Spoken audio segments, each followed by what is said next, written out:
So, good evening and welcome on behalf of Leeds Civic Trust to this, the third in our series of virtual supper walks, the changing face of cinema in Leeds.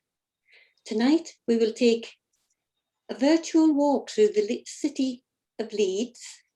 We will discover the buildings that in a former life housed the silver screens of cinema's golden age. In most places, we will see merely traces of these buildings, but in a couple of instances, even the buildings have disappeared, unfortunately. We will also learn something about these former moving picture palaces, both front of house and behind the scenes. We're covering 11 cinemas tonight on our walk, and we have a map to give you a sense of their location, and maybe you might decide to do the walk yourself and you'll be able to get a copy of the map from the recording. Our guide tonight is Garance Rawinsky. Some of you may know Garance from her work with the Trust on events and the Heritage Watch Group. What you may not know is that before coming to Leeds to study at the university, Garance spent 30 years working behind the camera in television and film production. When she first came to Leeds, she was intrigued by the shapes of the buildings, wondering how the spaces were being used, what was hiding behind the facade. Robert Preedy's publication, Cinemas Remembered, fueled her interest in Leeds cinemas. With Preedy's research as background, Garance and I worked together to devise an actual supper walk for the Trust, and this actually happened in 2014. We've tweaked this slightly for the online presentation. The walk will last approximately, or the talk presentation will last approximately 45 minutes. We'll then have some time at the end, about 10 minutes, maybe 15 minutes for any questions or comments. And you can post these in chat. You might also want to post any memories of your experience of Leeds cinemas. Garance claims she's not an authority, but an enthusiast in terms of film and its exhibition. She is an avid cinema goer when times allow. So, without further ado, let's hear what Garance has learned. Over to you, Garance. Thank you, Jane. That's brilliant. Thanks very much. So, yeah, we're going to see how things have changed over the years. So you'll notice that it's not just the architecture that has changed in all the picture houses we're going to be looking at, but also the names of them were constantly changing, the types of films that were shown, the ownership, how we viewed. So we might start off with types of films that might have been a newsreel, and then we might end up with X-certificate films, or we might have cartoons. We had silent films with the piano, we had talkies, we had musicals, and so on. We've gone through great changes over the period. So the technology has changed also quite a lot. And it wasn't just that, but the way we've greeted. So our whole experience has changed. So these are pictures from, I believe, the Odeon on the Hedgerow, such as it was. So this was a real event. The people were all dressed up to meet and greet us. It wasn't just somebody with a torch that might just show you to your seat. The refreshments that were on offer have changed also. Although I have to say, ice creams, we can still get ice creams, and some of the older cinemas actually do still have an ice cream lady, though I suspect she wouldn't be wearing a uniform. Who knows? So experiences have all changed. Let's think about where we started, so go back 100 years nearly. Cinema attendances were already high, well, not 100 years, at the beginning of the Second World War, and they virtually doubled during wartime to 1.64 billion admissions in 1946. I'm quite sure cinema managers would love those sorts of numbers nowadays. So massive audiences flocked to the cinema, and I suppose they were escaping privations of the war and meeting their friends, and it's a good way of getting out, and it wasn't, I guess, pretty too expensive for them at the time. And in fact, patrons were often encouraged to come to the matinee and avoid the blackout during the war. So maybe they went for all sorts of other reasons than just viewing the film. So by 1996, there were 20 million cinema attendees. And now after lockdown, I mean, who knows? I hope, I pray, in fact, that the numbers go up and up and up exponentially, because I think it's going to be so exciting. There are still great films being made, even during lockdown, which is really difficult for the cast and crew, but they're working through it. So Leeds specifically was a city for cinema.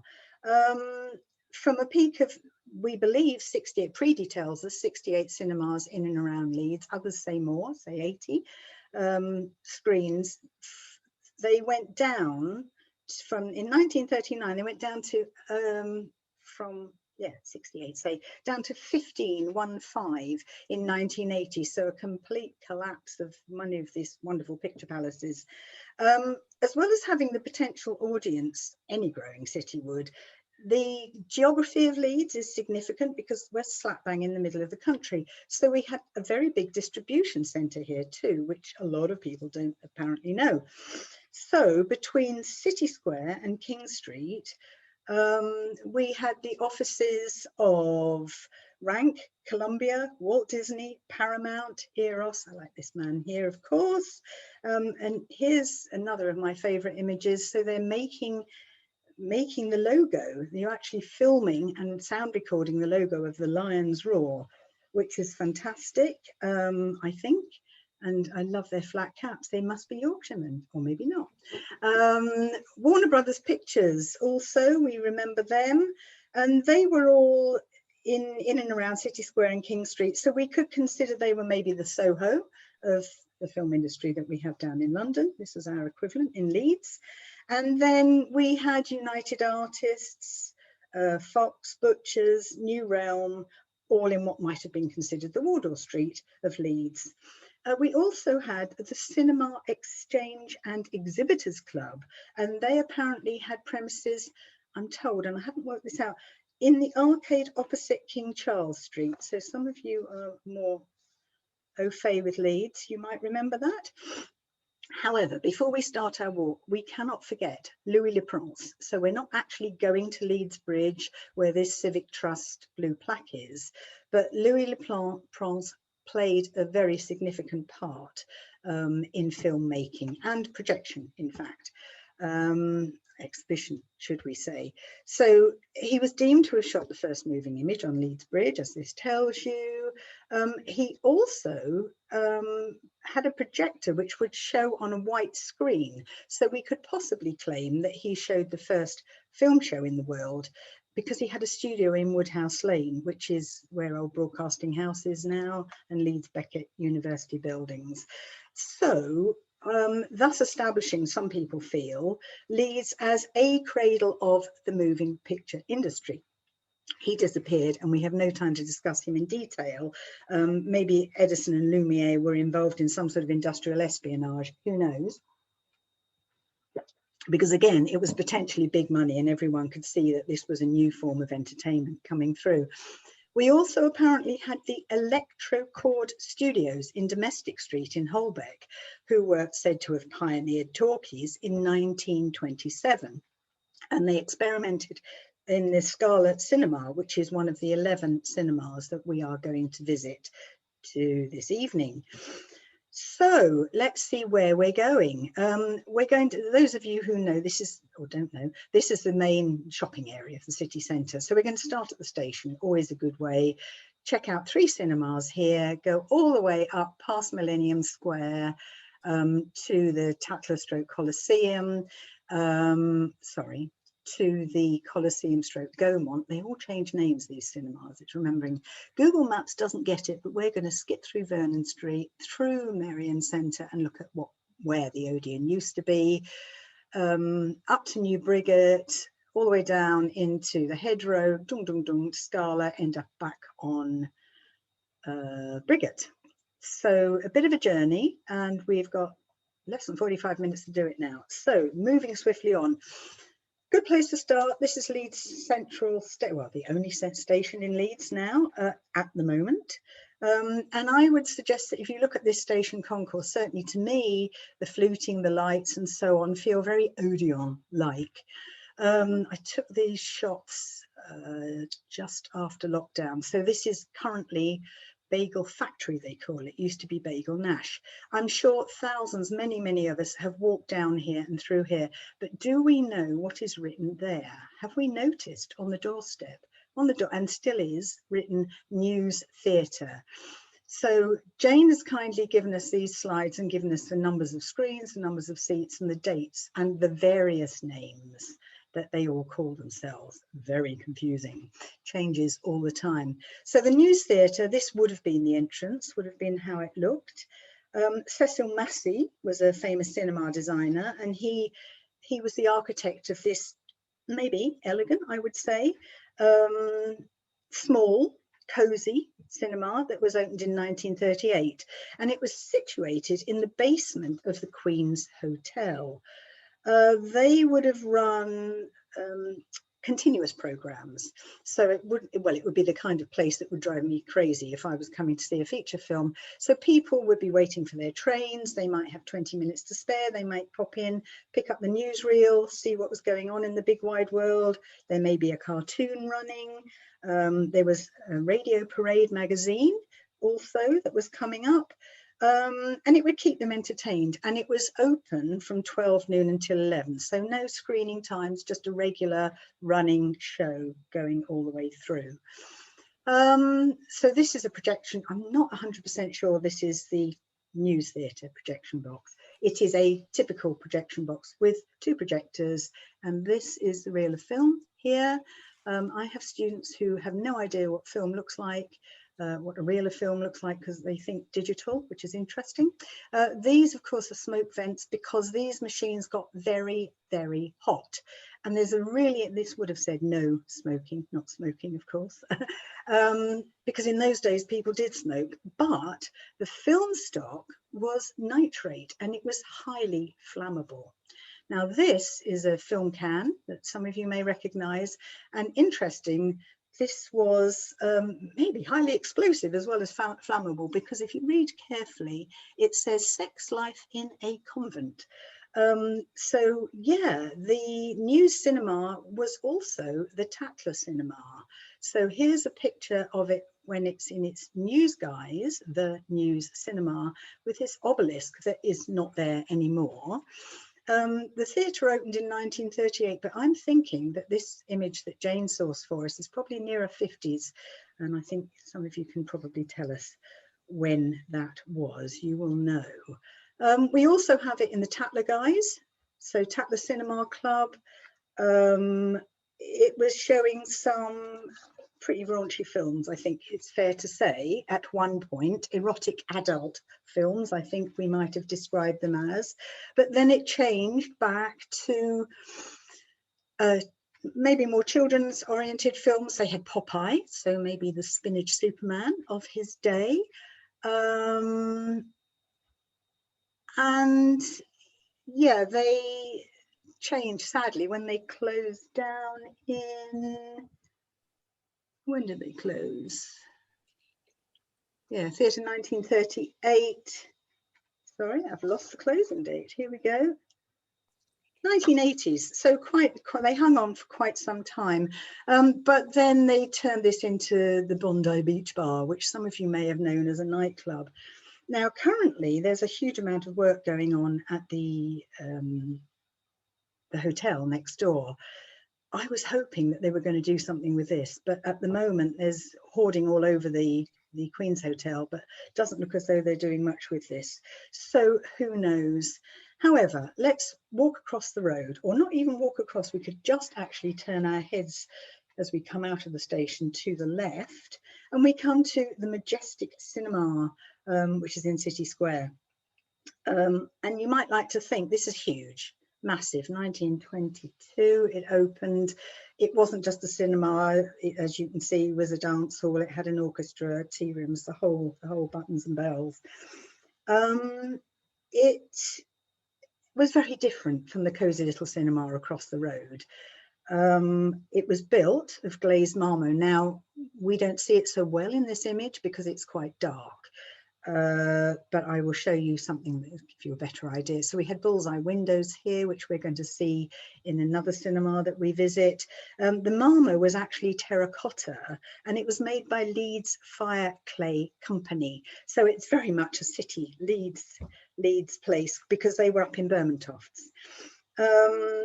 The Majestic was one of the premier cinemas of the city when it opened in 1922, and the attendance figures for the first week were apparently 50,000 people in the first week. Who wouldn't want those numbers nowadays? So it was taken over by Provincial Cinematograph Theatre chain in 1925. They were taken over by Gaumont British Theatres in 1929. Clearly the cinema industry was very much finding its feet and not quite sure where it was going to go. So when Jane and I did this as an actual walk, we had various participants who had wonderful memories. And their recollection of the venue, they told us, was when it was operated as a dance hall, as we see here, in the 1950s. They had a big band called the Johnny Wollaston Band, so we're told, with a smaller group covering intervals, the Dave Dallimore Trio. So it was a whole evening's place of entertainment. Now, Leeds Civic Trust put a blue plaque on it some years ago, but you'll hear that there were a few ups and downs with this building. It went back on, I think, 2 weeks ago now, and it's sort of about there. If you seem to be going past, look out for the newly erected blue plaque. And on it, it reads, "The Majestic Cinema brought luxury and fantasy to everyday life when it opened in June 1922.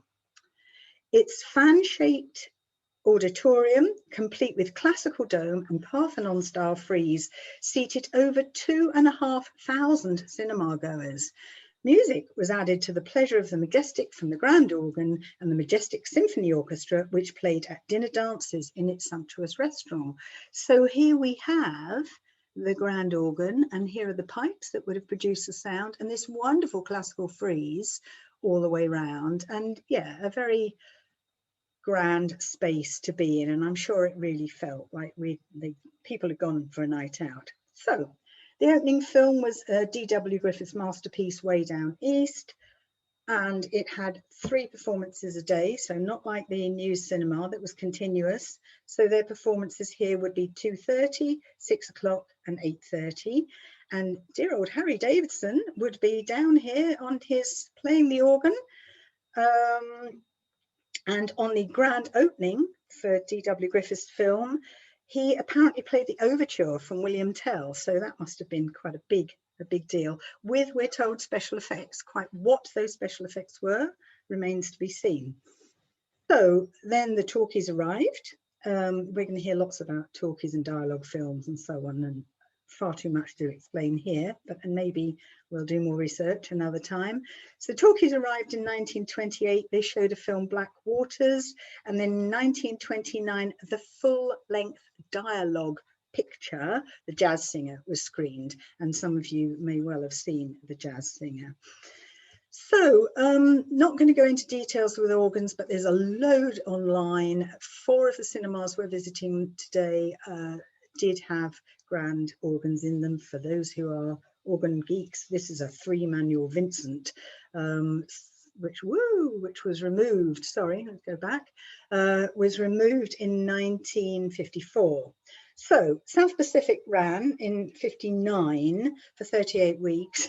And then the poor projectionist, The Sound of Music, ran for 18 months. I think the projectionist must have known every single word and every tune he could sing along to in his sleep, no doubt. So there was still a very keen interest in films in the 60s, of course. However, the ballroom was no more. That was taken over by Bingo, and the final film in this wonderful space was The Good, the Bad and the Ugly in 1969, when the cinema fell, of course, to the same fate, and it became a top-ranked bingo club. Some may remember the Majestic with a Y, which was a nightclub, and then in the basement, I'm told, Jumping Jacks was also a regular hangout for those in Leeds who wanted a good night out. Similar pattern of usage for many of the buildings we're going to see, unfortunately. but fortunately, well, maybe not for this. This was designated a Grade 2 listed building in 1993 by English Heritage. It was one of the much larger opulent cinemas, and a huge space to do something with. Rush Bond, who are prolific developers in the city and particularly interested in heritage buildings, they refurbished it twice, unfortunately, because this is what happened to it between the first and the second refurbishment. And you can see the frieze here, just tragic, and the wonderful classical dome, gone, gone, gone. What I find interesting is that these struts here that were left all bent and buckled, I just have to wonder if what they've now turned it into relate to the architect seeing them and thinking, we can add another 2 floors on here, more money for the developers, wonderful. But it's all been stone cleaned. You can really appreciate the marmo now, local stone. The ladies have been replaced. I'm not sure they're marmo, but they're gorgeous, and they're there for, let's hope, some considerable time. So this has been taken over by Channel 4. No, it hasn't. Channel 4 have taken some offices, and other offices share the space, and obviously it's prime site right by the station. So we're going to look across the road, just cast our eyes, and if you look over this gentleman's hat, you'll see Decathlon. This is a relatively recent picture. You can see this because Leeds is being completely, the streets are all being reconfigured at the moment, cycle lanes and goodness knows what going on. So this is Boar Lane, or would be Boar Lane down here. And again, people on the walk remembered going to the City Cinema, also known as the Savoy, also known as the Academy and the Tatler. See what we mean about ever changing. They remember going up escalators to get to it. We can see steps here, and certainly if you go into Decathlon now from Boar Lane, you go up escalators. So 1915, this was opened. I don't know if this was the original interior. It certainly is absolutely gorgeous. I would be more than happy to sit in here and watch any film, certainly cozy. It doesn't exist anymore. It's a mere shadow, but it was advertised, it was marketed as the coziest and best ventilated picture theatre in the world, not in Leeds, not in Yorkshire, but the world. So you're going to hear quite a few superlatives in this little talk, because Yorkshire folk like to big themselves up, and why would they not?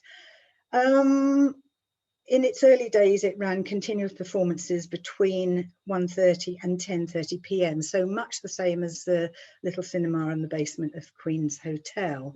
I've included it, A, because I love the interior. Well, I like the exterior too. But it was a very significant film because it was the sort of last bastion of the silent movies. And I would imagine that either where the photographer was standing or here would have been a piano to accompany the silent movies on the screen. No massive organ coming out of the floor here for all to enjoy. No orchestra either, of course. So we're going to take a little walk. We're going to go straight north up Park Street, and we're going to go into Millennium Square, and we're going to arrive at not quite a dirty building at the moment. Actually, it too is covered in scaffolding because there's work being done to it. At one point, I thought this was a church, and maybe it has been with this rose window, but the research that I've tapped into thus far tells us the Colosseum was originally opened in 1885 as a concert hall and variety theatre, but later the hall was hired out to show what were known as short seasons. So we're talking about 3 days for Sidney Carter, who had his New Century Pictures. So this was all new and interesting stuff for the New Century Pictures. So here we've got some what in the form of theatre bills, but we are clearly talking about cinema here and the films that were shown. I find this quite interesting because it's the first image, publicity image that I've seen sort of in a theatre bill. Doesn't mean it's the only one. And many of us, thousands, millions more people see publicity stills now than they ever see the actual film. So this may be a very early publicity still, but again, more research to look into. We can see that here we're here, 3 days only, Barnaby Rudge, Mr. Dickens. Prices started at 3 pence, 6 pence and 1 shilling. We're talking old pence here, pre-decimalisation. Interestingly, they had no box office apparently at this cinema, but if one wanted to book in advance, one had to go down into Park Road to a shop called Ramsden's and get a ticket there. So clearly box office was still new. By 1906, Carter had become so successful that he purchased this hall and continued there for a year or so before moving to the assembly rooms, more of which very soon. So pictures continue to be shown at the Coliseum under the management of North British Animated Films, who, until taken over by Gaumont Limited in 1938, were screening Walt Disney's Snow White and the Seven Dwarfs to open it, and they closed with The Pied Piper of Hamelin in 1961, moving them all up the road, clearly. It subsequently became a bingo hall until 1969. It looks much more like this now, much cleaner, although with scaffolding today. But you'll know this is not current because it was the Town and Country Club between 1992 and 2000, and then apparently Creation nightclub between 2001 and 2007. It's currently run as, well, when we're allowed out and we can gather, as the O2 Academy. And when it opened on the 8th of October 2008, the star attraction were none other than the local band, the Kaiser Chiefs, who performed a gig there. So yeah, it's been many things and still will be, clearly, place of entertainment. So we're going to nip into the Merrion Centre via Vernon Street, and we're going to look in here. So those who know, we've got Morrison's just behind us here and Boots next to them and Home Bargains. I'm guessing that escalator may not have been there, I'm not sure, but this strip across here is all that is left of what was the Odeon Merrion Centre. This is we've really struggled on getting images for this, but anyway, this is the final film. So Rank Cinemas opened in 1964, closed in 1977. It was billed as this new and exciting cinema in this new and exciting space. And of course it was new because shopping precincts were new and exciting in the 60s. And the Merrion Centre claims to be one of the very early ones in the country, in fact. No superlative, just apparently was. This was also advertised as the cinema of the 70s, and in actual fact was the first new purpose-built cinema since the 1930s in Leeds. Again, big changes here. So it had a projector, as we can see, that could screen 70mm films and a Cinerama screen. So that was all new and big and exciting. And sadly, it didn't really last long enough to show it. But they also had, in terms of sound improvements, for the hard of hearing, they had an inductor loop, which they say was free of charge, but their charges were circle 10 and 6, rear stalls 8 shillings and front stalls 6 shillings. So I guess it would have been well absorbed in those prices. Before we move on, a little snippet of information I only learned 2 years ago, you may know already. So Odeon, the noun Odeon is an ancient Greek or Roman building used for performance of music and poetry. It also spells Oscar Deutsch entertains our nation. Did we know that? I learned that recently. Sorry, just had to share. Yeah, more superlatives again: uncut, unsurpassed, unforgettable, but that's actually describing Gone with the Wind, which of course was a rather appropriate title for their closing film, which was screened on Saturday, the 1st of October, 1977. So very short-lived, but I know lots of people who have memories. Some of you may remember going inside. This is an image. Clearly it had been stripped out, but they'd still got the reception area. So I can only guess that this was the box office and the sweeties would have been here. I actually went in there probably about 15 years just before they stripped this all out finally. And I distinctly remember these teardrop light fittings in the foyer, which were just so much part of their time. So let's move on. We're going to walk out of Merrion Centre, turn left, and go down to the Tower Picture House in New Briggate. Now, this is all part of the Grand Theatre complex. Clearly, there's an audience. This is a wet, miserable Leeds winter, I would suggest evening, but it's the thing to go and see The Thing, which I do know was a real film and did exist, and you can just Google it and get the information on it, of course. So as part of the Grand Complex, it was part of the Victorian shopping arcade as well. It was first operated by New Briggate Picture House Limited and later taken over by local chain Tower Picture House Leeds Limited and later associated Tower Cinemas Limited. I wouldn't be surprised if some of the directors were the same people, but changes, perhaps just to confuse us. This was at the point when they opened, when the silent films were becoming quite scarce because we're moving forward with technology, more change. So when the silent films dried up, they had to put in new technology, and they had here a Western electric sound system, which was fitted in March 1930 when the Tower screened its first talkie. And its first talkie was a Mickey Mouse cartoon, so it was probably a bit more squawky and squeaky than talkie, but I guess it was a novelty, so it must have been really exciting to see these new changes. By 1937, there were too many cinemas in Leeds. These guys hung on, actually, they did well, but a lot of the cinemas screens outside of the city, I mean, the big splitting of the multiplexes and so on, just, you know, the death knell for these cinemas. But of course, the other thing that happened was television coming in. So late 40s, maybe down south, 50s, up north. And that's the competition. But I mean, frankly, rather than standing out for your entertainment on a wet Leeds day, there's a little bit of canopy here, minimal.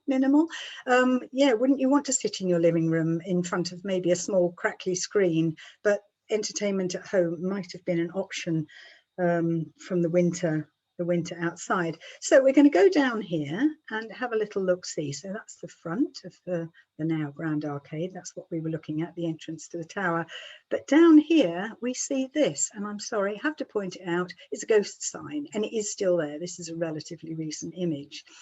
I like ghost signs because they tell us what went on before. I was rather unhappy when Manhattan took over because they put all these RSJs in, and what used to say on here, Tower Cinema, it read, always a good programme, popular prices. So this is the prices, and then it said open 2 to 10:30 daily, but of course it says RSJ. Sad. Nevertheless, so let's trot on down to, this is still part of the Grand Complex here. So the Grand Theatre and Opera House and the Plaza were designed by George Corson and built 1877-78. And they were built as a matter of civic pride, we're told, with an ambition to create new standards in public life, including respectable entertainment, which I find amusing because this particular image, if you look closely, if you can see, it reads, I Am Curious Yellow. And when I Googled I Am Curious Yellow, it was described as a 1967 film billed as a Swedish erotic drama film. Perhaps too much information. But like the other cinemas we visited, it changed. It was the assembly rooms, it was the plaza. It came and went through various guises. In 1906, the building was leased to New Century Pictures. We heard about that from the Coliseum we've just been to. And it became then the city's first full-time cinema in 1907 with New Century Talking and Singing Pictures. There was a difference. but that's another time, another debate. And they used Gaumond's chronophone, which was an audio playback system with sync sound, synchronizing the picture and the sound together. And they had a new projection box, and this, obviously, it's an artist impression. So we've got a nice slice through the Howard, well, what we now know, locals know as the Howard Assembly Rooms. And this would have been the projection box.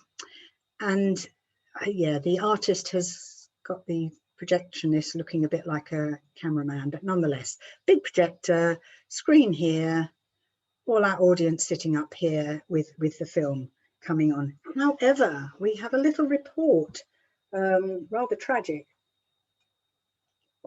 from the Cinema News and Property Gazette of May the 3rd, 1923, which tells us visitors to the Assembly Room Cinema in New Briggate had an alarming experience last Thursday night when an outbreak of fire and an explosion occurred in the operating box. The result was an abrupt termination of the performance and the closing of the theatre for a few days in order that the damage may be put right. The operating box is situated at the back of the auditorium on the ground floor, well, more or less the ground floor, and it is 1 brick thickness. So the story continues. It appears that during the projection of a picture, the operator noticed that the film had caught fire. This, of course, was nitrate film again. An explosion occurred, which blew out the back wall and the door of the box, and the remaining 3 walls bulged. Well, clearly it was a horror story, and probably as bad as or worse than anything in the Blitz. This is 1923. So we didn't know it, but I guess nobody saw the end of the film. Very dramatic, but of course led to more change and hopefully more safety. But the building was closed. It was refurbished with an ornate ceiling, alcoves, urns and lamps, decorative curved circle, as well as a new projection box, which wisely, we're told, was placed outside the building above Harrison Street. And I'm wondering if it was up here. I don't know, but it looks like it might have been. This is Harrison Street, so who knows? Anyway, so that was the rather sad story of I hope the projectionist was okay. I'm sure it's documented somewhere.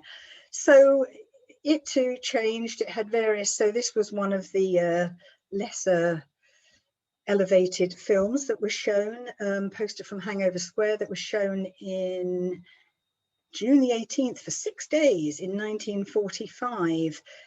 We know it was part of the Gaumont British Circuit during the Second World War, and it was subsequently taken over by Star Cinemas when it changed its name to the Plaza, and it gained a reputation for saucy movies, such as Hot and Blue, which was the last film shown in 1985.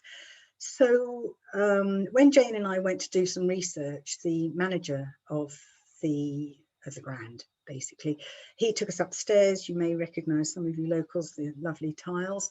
And I asked what this was, because it sits, I hope it still sits, it certainly did in 2014, on the stairwell. And he explained that it was where the runners would drop the rolls of film, the big film cans. It would sit, he tells us, in the film cans up there. And we have a little story about that when, where is it? Yes, so a chap called Arthur Riley, his duties were apparently as a rewind boy, so obviously rewinding the film back to take away onto the next space. He would collect the reels of film from Film Transport Services that in those days was situated in Clarence Road. Note, only a single reel housed in one large metal box. We saw that right at the beginning of this talk. One single reel was allowed on the tram. We had trams in Leeds in those days at one time, as it would be in close proximity to the tram's transformer. And it was thought that this might cause the nitrate to ignite. Well, clearly they were thinking about one space, but obviously hadn't considered the projection box. Anyway, the Grand is now a Grade 2 star listed building for English Heritage of designated that. It became a studio space for rehearsals and exhibitions. By 2007, had fallen into disuse, was turned into beautiful Howard Assembly rooms, and we're just waiting to see what we're going to get, because the whole of that area in New Briggate is a heritage action zone, and it's all been refurbished and going to be marvellous when it opens up. So let's move on. No, well, let's just have a quick look. Yeah, this is, it's in the throes of being refurbished. So all the shops down here are going to, well, it's been empty, but the shops, there will be shops, and I think the box office is going to be down here. But yeah, it's all a bit of a mess at the moment, but we're looking forward to greater things. But wonderful detail again, and I'm guessing this is Bermontofts as well, I'm thinking. So let's just reassure ourselves that we've done more than half. We're here currently. So we're going to nip down to the hedgerow, then down into Lowndes Lane and Albion Place, and then we'll end up in Briggate. So moving swiftly on, because time is marching. Paramount Cinema here. What a night out. Staircase, 1933. Do you put your ball going out to go to the cinema? Maybe they did. Who knows? So the change of name, Paramount at one point, Odeon at another. Massive, 2,590 seats. It opened with Maurice Chevalier and Claudette Colbert in The Smiling Lieutenant. In addition, they had performances, so this wasn't just cinema, this was theatre as well, because they had Mang and Tiller girls, 24 of them, entertaining millions of patrons to a sparkling night out, really. And in fact, over 1 million in its first year alone, it claims, were the audience numbers. So the opening evening reports tell us eager crowds streamed up the hedgerow and were met at the cinema by a team of 25 usherettes, all wearing blue trousers with red piping, red bows and tam o' shanters. The male ushers had red waistcoats and short evening jackets with white bows and collars. And think about this, marketing people, free cosmetics were distributed in the Circle powder room. Now, in those days, I'm quite sure for the women, but nowadays, who knows? So it was built and operated by the American-based Paramount Pictures. They also had 6 other cinemas in and around the UK, so clearly Leeds was significant. We were counted in. The grand opening of this Wonder Theatre of the North, as it was called, started with the 1812 Overture, which was performed by a 30-piece Paramount Symphony Orchestra, 30-piece orchestra. So at the so they also, of course, they have the organ, another organ. So it would have been here, and this chap would have come down from the floor. Obviously, no one playing it at the moment. However, at the end of the evening of the opening night, the organ they played on Ilkley Moor, so all very, very appropriately Yorkshire, on Ilkley Moor by Tat, for those who might need more help. And Mrs. Daisy Thompson from Leeds 14 reported her experience here before the war, and she says, the organ and organist used to come up through the floor at the interval and play a selection of tunes and then disappear back down through the floor again, which is a lovely image. And you can Google cinema or organs and you can pick up all these wonderful pictures of people playing them. In 1936, it was possible to experience 2 big films and an organ recital and a stage show in between the films, all for the seat price apparently of 7 old pence. Bargain, I would say. So the theatre never stopped showing movies, but it also had events. So people who appeared there were Nat King Cole, Paul Robeson, Ella Fitzgerald, Bill Haley and the Comets, and not one, but 2 Beatles concerts, one in 1963 and one in 1964. In 1968, it closed briefly for twinning, and over the years it went through various reconfigurations. The stalls were taken over, the bar was taken over, and I think it was 3 locals again, well no, 3 split screens. But I guess they were, looking for what the audience wanted, which was different timings, different films, more choice, because we're like that, we like choice. The Odeon was the last picture palace in the city centre and closed 28th of October 2001, pretty much because the multiplex had opened in the View, that's a 13 screener, and another one in the Kirkstall Road, and they just couldn't cope with the competition. They'd survived the cinema, the TV coming in the 50s, but they no more. And unfortunately, it's now retail, as is the way of these things. It's grade 2 listed, so we've still got it. Hurrah, hurrah. So we're going to truck along to the Scala Cinema in Lands Lane. Now, this is the one that first piqued my interest, really, because I looked at this building and I walked past and I thought, this has got to be a theatre or a cinema or something. It's not just shops and stores above. And indeed, I was not wrong. It was the Scala Cinema with 1 screen and 1,692 seats, we're told. So it was smaller than the Majestic, but it opened the same month and it shared the same films. And interestingly, it shares the same bullseye windows and it shares the same terracotta, although it's got a lot more red brick than obviously the Majestic doesn't have any.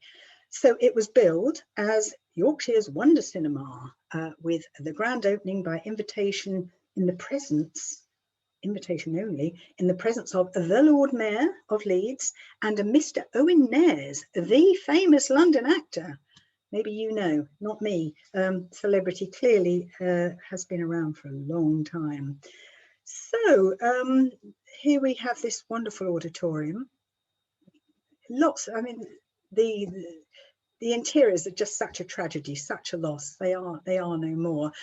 I can only imagine that this is what would be billed as the ballroom and the orchestra would have been there, but this is in its 1920 guise of a tea room. Seating was provided in stalls and all the way along the top here, and the circle extending right around the side walls, and it was, yeah, again, it was a fantastic night out. Just going back, so it actually was huge and it went all the way along here, but you notice this is more of the Leeds look. The architecture is quite different. And the reason it is different, we go back to it being a cinema, but the reason it's different, because here we go again. It was a Waring and Gillow store, so the cinema we've just been looking at is there, and it went all the way down to here, and the Leeds look red brick now is here. But as we walked then along to Albion Place, this was nothing to do with nitrate film. I don't know quite what it was, but clearly we've lost those wonderful ceilings, the wonderful interior. I think the stairwell is still there from what I'm told, but I've never managed to get in, and it would probably be in the hotel, the Easy Hotel now, if anyone chooses to go and stay there. However, this would have been, I believe, the entrance to the Scala in Lands Lane, and this I know is the entrance to the Scala in Albion Place. And the reason I know that is because this is what's there, Lucky Days. It was a Costa Coffee and it's now Lucky Days since COVID. So if you look at this arch, this doorway here, this window up here, I think it's fair to say it is very much the same place. So clearly this end of the building wasn't gutted by that terrible fire. So moving on, we're going now into Briggate. This is north facing. Very few, apart from historians who know, would recognise this now. The Empire Palace Theatre. What we have now, wonderful exterior, but this was all knocked through. This is Harvey Nichols. So if we walk through Harvey Nichols and come out the back, if we look up, we knew to look down to see the news theatre at the beginning of the walk. Well, if we look up, we can see it was the Empire Palace, which again, it was more theatre than cinema, but was screening films. 1 screen, 1,750 seats, converted into a full-time talkie cinema with Charlie Chaplin in City Lights, which became the first feature film screened there. First feature film, think about it. So films continued around till 1933, and then it went back to a variety of performances. It was demolished in January 1962, and this is really all that is left, really, of the memory. And what is left in our memories. So we're going to go, we could walk down here, and we could end up here. So this is, again, we're back in Briggate and we're going up northwards. So this is on the west side. Some of you may know what this outline is, those locals. So it was originally the Rialto picture house, or sorry, the picture house, and then it changed to the Rialto, and it was demolished, of course, and there's no visible evidence left. So it didn't get a chance to get listed. It was advertised as the most luxurious cinematograph theatre in Yorkshire. More superlatives. There were 2 tea lounges. Sorry, I've got no interior images. If any of you have, please share. 2 tea lounges. One was decorated in a Wedgwood style for the use of the ladies, and the other in a Jacobean style for the gents. And seemingly there was a smoking room, but also the management provided magazines and newspapers. So clearly one could spend quite a lot of time here just meeting friends and having, relaxing before or after going in to see the cinema.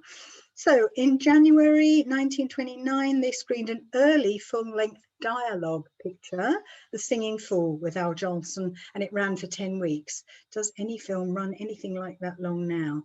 But, or not but, and here we are, back in the 21st century. So this was the outline. Let's go back for a minute. This is Thornton's, just to give you a clue. And this is Thornton's, so you can see this is where that cinema used to be. However, overrun a little bit, sorry. We call this a supper walk, so you may want ice cream on a lovely hot day like today. You may have your supper on the boil in the background whilst you're listening to this. Do tell us of any of your, not in the chat perhaps, but I'm curious to know of any memories. So if you do have memories of your first cinema visited, who you went with, how you dressed, how much you paid, what you viewed, what you ate and drank, what your favourite genres were, film sales, blah, blah, blah, office@leedscivictrust.org.uk. Drop us a line. I'm going away tomorrow, but I'm happily pick those up when I get back. Jane has very kindly produced us a timeline over pretty much 100 years, which you can see, and this is going to be recorded, so if you want you can play this back. This was pretty much the order we walked in. We didn't visit these because you can see we've run out of time. Various innovations: Kinemacolor, Sync Sound, Technicolor, CinemaScope. First multiplex was 1985, but the interesting to me bit, so 1950 TV came in. I say this because I worked in it for so long. And what did it do? It closed these places. It made a huge difference, but let's hope that those differences, well, we're ready to go out again after COVID. So bibliography of the sources that we used, which we'll leave up, and I am going to go back to Jane, who, if there are any questions, she might be able to field them and let us know what you think or any questions you may have. So thank you all for listening. Do we have any questions, Jane? We haven't got any questions as such. Any statements? Well, I'll just say thank you very much, Garance, for that whirlwind tour through. Yeah. Right, we have got a comment from Robert Holden, who's a life member of the Cinema Theatre Association, and he suggested people, if you want to find out more about cinema, if you have an interest in cinema, he's put the website address up, which is cta-uk.org, which I think you can easily find it if you Google it. So thank you for that, Robert. Thank you, yeah. And he also says, oh, sorry, no, he hasn't. I thought he said something else. Oh, he said, thank you for arranging this talk.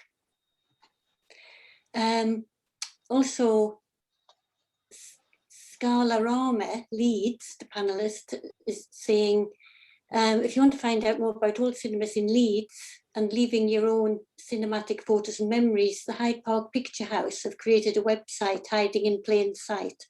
So again, I think you can probably Google that and get onto that website and find out more there. A few people are saying how fascinating they found it.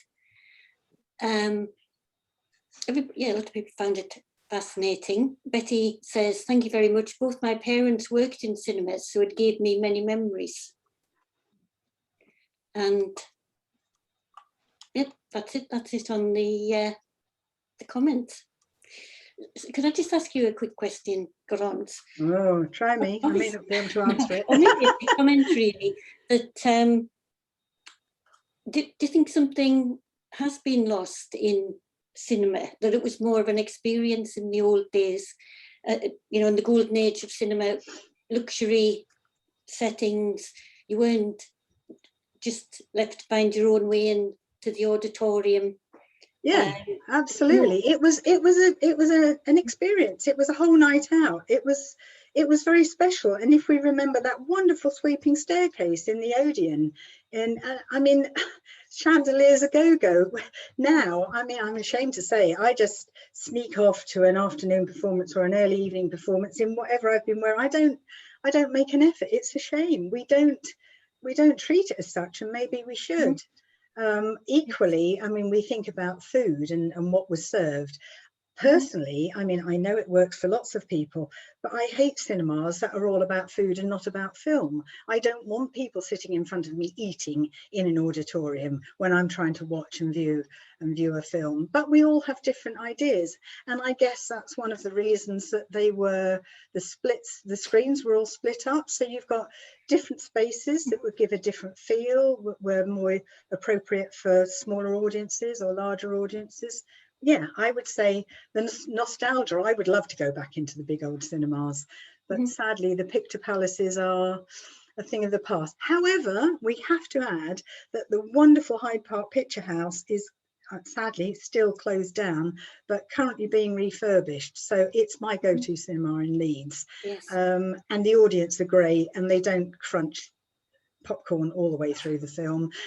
So it works for me. But yeah, different places, different spaces. Yeah. Just Doreen Ward has pointed out that Ilkley Cinema is a very special experience. That's a small little cinema that. Oh, yeah, thank you, Doreen. I have been there. Yes, it's very nice and cozy and very professionally run. Yes, and a good audience as well, which matters to me.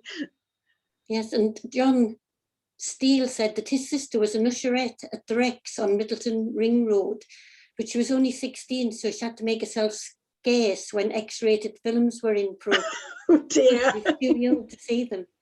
Well, we used to call our local cinema the Flea Pit, and yeah, we used to go in through the back door, and we went into all sorts of cinema screenings that I'm quite sure we weren't welcome at, but children do that. Let me tell you that as well as the Hiding in Plain Sight website, the colours may vary are also selling a very lovely book of postcards if you're interested in cinemas, of the old cinemas of Leeds. And Laura Agar, I don't know whether Laura's with us today, but she certainly planned, and I was going to do it with her before lockdown, a cycle ride around some of the outlying cinemas of Leeds. So keep an eye on that. Laura's at Hyde Park Picture House, and I don't know if she's going to make that a thing. We will have new cycle lanes once we're allowed out and about again, and that might be quite fun because, as I say, there were at least 60 plus, and some of the buildings do still exist. They are shadows, but they are there still. Yes. And actually somebody's just pointed out, don't forget Cottage Road Cinema. We can't forget Cottage Road, absolutely not, but we couldn't do that walk in 45, well no exactly, yeah, but just an hour and a half. Most certainly, yes. So thank you. Yeah, that is a great cinema. Yeah. Right. Hopefully Cottage Road will be opening again. I don't know if it is open. I think it is. I've not been yet, but I'm pretty sure it is. And Hyde Park are doing a wonderful series of films. I popped down the other day to see a film in the City Varieties, which is a wonderful interior theatre, fabulous period piece that was not so long ago refurbished by the council. So yeah, we still have some fabulous spaces. Yeah. Yes, and actually Robert Holden's just asking, can you confirm that you said only one can of film was allowed on the tram at any one time? And that's what I picked up correctly. Yeah, absolutely. Which Robert, you will know that if one full-length feature film would be 3 or so reels of film. And so did we have 3 different guys on trams? I don't know how that worked. And there is so much more to find out. And if any of, I'm quite sure many of our audience know way more than I do. But yeah, it's a work in progress. It's interesting to just flick back. But yes, that's what I am told. Only one on the tram at a time because of the nitrate film. Yes, and Ginny has just commented that she lives in Berkhamsted, and they have the Rec Cinema, which I think is quite renowned actually as a small cinema. A picture palace on a smaller scale at the reception area, and as the reception area and stalls and a restaurant. Oh, okay. So lots of entertainment. I think that's a listed building actually. Yeah. Yeah. I must go and check that out. And Hebden Bridge, of course, has a lovely cinema too. So all is not lost. We still do have them, and great people programming. And of course, Pictureville is not an old building, but Pictureville in Bradford has a fantastic screen and a great sound system. So yeah, we have options. Yes, good. Right, well, thank you very much again, Garance. Garance's talk has been recorded, so you will get an email from the Trust if you registered, offering you the access to the recording. We do have another virtual supper walk coming up. I'm not 100% certain of the details, but it's to do with Leeds Kirkgate Market, and I think it's going to be an actual virtual walk around it led by Rob Kilner, but I haven't got details yet. I think it's sometime in June, but just watch our website. Oh, actually, I've just had a message saying that yes, that walk is live. It is live on the 26th of June, so that'll be quite a novelty, I think, actually walking round with Rob round Kirkgate Market, talking to the market holders and anybody else who stops to speak to them. So thank you once again, Garance, and thank you all for registering. So good night, everybody. Very well, thank you. Thanks, Jane. Thank you. Good night.